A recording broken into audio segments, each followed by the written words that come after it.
Everyone, मैं doctor Priyanka Maru, fertility consultant and obs gynae specialist from prime IVF centre. आज हम discuss करेंगे कुछ रीजंस ऑफ स्पॉटिंग के बारे में अलग अलग एज ग्रुप में।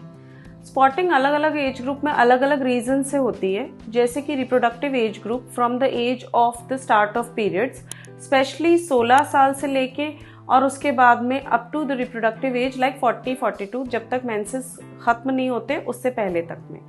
तो रिप्रोडक्टिव एज ग्रुप में स्पॉटिंग अलग अलग रीजन से और अलग अलग टाइम पीरियड पे होती है। तो अगर किसी पेशेंट को प्री मेंस्ट्रुअल स्पॉटिंग हो रही है तो उसका मतलब ये होता है कि मेंसेस शुरू होने से, प्रॉपर फ्लो शुरू होने से पहले उन्हें कुछ टाइम तक थोड़ी थोड़ी स्पॉटिंग होती रहती है। इसका एक पर्टिकुलर रीजन होता है कि हार्मोन इम्बैलेंस होता है। फॉर एग्जाम्पल, पेशेंट में जो एक लास्ट में प्रोजेस्टेरॉन विड्रॉल होता है वो एक बार सडनली होना चाहिए बॉडी में। तो ऐसे केसेस में रीजन ये होता है कि प्रोजेस्टेरॉन धीरे धीरे विड्रॉ हो रहा है, तो थोड़ी थोड़ी ब्लीडिंग होती रहती है। वो एक पर्टिकुलर रीजन होता है कि आपको प्री मेंस्ट्रुअल स्पॉटिंग हो रही है। दूसरा एक होता है इंटरमेंस्ट्रुअल स्पॉटिंग होने का।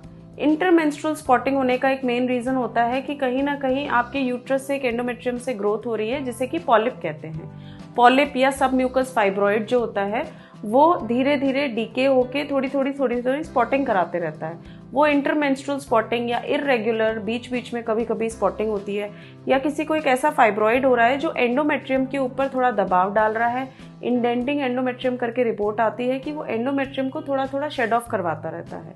एक इंपॉर्टेंट रीजन है पोस्ट कॉइटल ब्लीडिंग। अगर हस्बैंड एंड वाइफ के रिलेशन होने के बाद में उन्हें स्पॉटिंग होती है तो उसका एक मेन रीजन होता है कि आपको अपने सर्विक्स की जांच करानी चाहिए।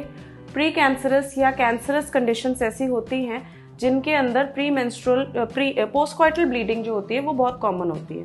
कभी कभार एंडोमेट्राइटिस, जो कि एंडोमेट्रियम के इन्फेक्शन एक रीजन होता है जो आपके इररेगुलर स्पॉटिंग या फिर इंटरमेंस्ट्रुअल स्पॉटिंग करवा सकता है।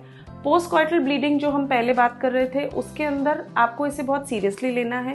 अपना पैप स्मीयर, LBC, साथ में HPV DNA, ये वाले टेस्ट आपको करवाने ज़रूरी है।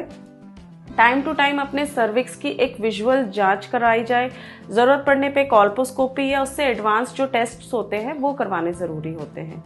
अगला हमारा एक रीज़न है पोस्ट मेंस्ट्रुअल, लाइक आपको मेन्योपॉज के बाद में पोस्ट मेन्योपॉजल ब्लीडिंग अगर हो रही है तो वो ऐसे लेडीज में होती है जिनका मेन्योपॉज बंद हो चुका है, period cycle more than 12 months के लिए बंद हो चुकी है। अगेन ये केस भी थोड़ा इंपॉर्टेंट सीरियसली लेने का होता है। आपको इनिशियल फेज में डॉक्टर एक क्लिनिकल एग्जामिनेशन करेंगे, आपके सर्विक्स को अच्छे से क्लिनिकली एग्जामिन करेंगे स्पेकुलम से, और उसके बाद में आपको एक अल्ट्रासाउंड सजेस्ट किया जाएगा। अल्ट्रासाउंड की फाइंडिंग जो भी हो, एक गोल्ड स्टैंडर्ड मेडिकल साइंस ने बना रखा है कि अगर किसी फीमेल को पोस्ट मेन्योपॉजल ब्लीडिंग हो रही है तो उनका एक हिस्ट्रोस्कोपिक प्लस एंडोमेट्रियल बायोप्सी होना बहुत ज़रूरी है, क्योंकि फिर से मैं दोहराना चाहूँगी कि ये एक प्री कैंसरस या कैंसरस कंडीशन को भी दर्शाता है। तो ऐसी कंडीशंस में अपने डॉक्टर से मिलके अपना हिस्ट्रोस्कोपी साथ में एंडोमेट्रियल बायोप्सी का हिस्टोपैथोलॉजिकल जांच करवाना बहुत ज़रूरी है। इसके लिए आपके डॉक्टर आपको गाइड करेंगे। अब एक एज ग्रुप है हमारे पास में कि वो प्रेग्नेंट है। प्रेगनेंसी के अंदर अगर उन्हें स्पॉटिंग हो रही है तो वो एक ग्रेव सिम्टम है, आपकी प्रेगनेंसी को कोई रिस्क हो सकता है। उसके अंदर आपका जो प्रेगनेंसी को सस्टेन करने वाला हार्मोन होता है वो कहीं ना कहीं थोड़ा कम हो रहा है। तो ऐसे केसेस में आपको अपनी प्रेगनेंसी को हार्मोनल सपोर्ट पूरा देना चाहिए। स्पेशली ये PCO के केसेस के अंदर, या किसी को फाइब्रॉइड रहा है या पहले कोई मेंस्ट्रुअल इरेगुलरिटी रही है, तो ऐसे केसेस के अंदर और IVF कंसीव्ड प्रेगनेंसीज के अंदर एक प्रोजेस्टेरॉन हार्मोन और एस्ट्रोजन का जो एंडोमेट्रियम के लिए सपोर्ट होता है वो पूरा देना ज़रूरी होता है। तो आपको पूरी तरह से progesterone support tablet form, vaginal medicine के फॉर्म में या इंजेक्टेबल्स के फॉर्म में आपके डॉक्टर आपको एडवाइस करेंगे।